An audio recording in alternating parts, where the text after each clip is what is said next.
See kaitse on või väravavaht, eks ju, aga kui nad kolme kaitsega ikkagi mängivad, siis selge see, et ruumi on jättes rohkem ja kui nüüd ütleme see poolkaitse, kes siis peab seda ruumi seal katma ka, et kui see ikka mingil hetkel tagasi ei jõua ja heade meeskondade vastu, siis karistatakse kohe ära, nii et tõenäoliselt seal on ka väike vastus sellele, et miks lüüakse palju väravaid, et ega nad või samas võib öelda, et nad harrastavad sellist ja nüüd väga hea moment ja värav.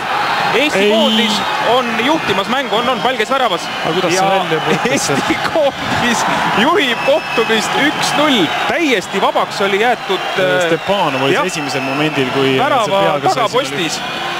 Aga imelikult tõesti see pall sealt välja põrkas. Siit tundus küll, et läks mööda see pall igal juhul. Ma ei saa ka aru, mis mõte sealt välja põrkas, aga... No näeme kohe ehk kordusest. Valgevene kaitseliin unustas täiesti ära Andrei Stepanovi, Ragnar Klavan annab tsenderduse, Stepanov suunab selle nüüd edasi ja väravas oli lihtsalt värava sees ja vastu väravavahti läks pall ning värava autoriks kas Andres Ooper. Igal juhul tundub, et Andres Ooper on löönud koondise särgis 31. värava, täpselt nii. Ja täpselt õigel ajal avanes, just oli juttu sellest, et millal lööb Ooper oma järgmise värava ja ei olnud palju vaja oodata.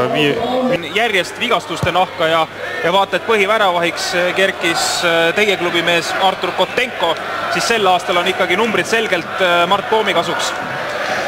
Ja terav rünnak paremalt äärelt. Ja siit üritas penaltit välja võluda, aga saab jälle kaardi keegi. Ja kas on nüüd teine kollane kaart?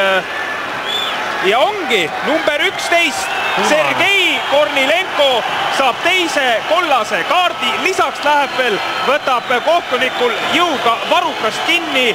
Usun, et siit on tulemas mitmemänguline karistus Sergei Kornilenkole, Dnepropetrovski Dnepri mängija ja noori vendadest Vjatšeslav Gleb annab nüüd seda. Ja tuligi väga ohtlik ja mis nüüd, penalti? Penaltit näitab praegu kohtunik. Väljaku kohtunik Anders Hermansen näitab selles olukorras penaltit. No siin tuleb seda momenti jälgida, et kas keegi nüüd konkreetselt rebis kedagi. No nii, väga huvitavaks läheb mäng. Igal juhul Mart Poom on täiesti nõutu ja vaatame nüüd seda olukorda veel. Mis seal siis toimub? Ei olnud mitte midagi praegu. Ainuke variant oli, et kas Taavi Rähn hoidis käega. Igal juhul tõsiasi on see, et väljaku kohtunik on määranud penalti Valgevene ja asub seda lööma.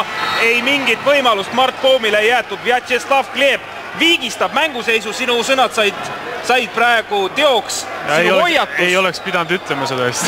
Ja kuidagi mitte kuskilt tuli see värav.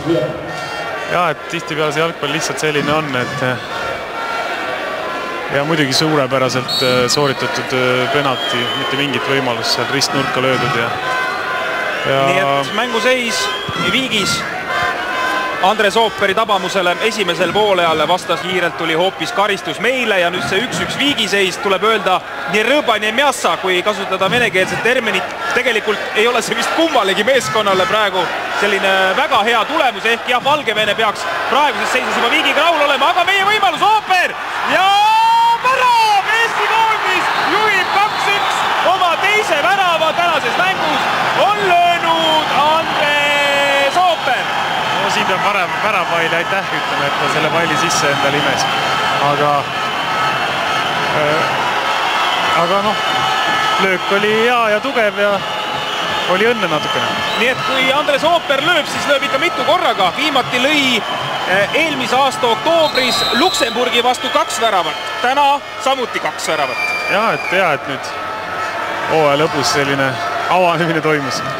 Ja näeme nüüd veel seda kombinatsiooni. Viikmäe sööt, Ooperile hea sööt, pealelöök ja natuke ootust, natuke ärevust, sest väravaht sai näpud vahel ja tegelikult pidanuks ehk ka selle palli tõrjuma, aga näeme, et lõppkokkuvõttes maandub koos palliga Juri Tševnov oma väravavõrgus. Eesti koondisel 3 vahetust korraga.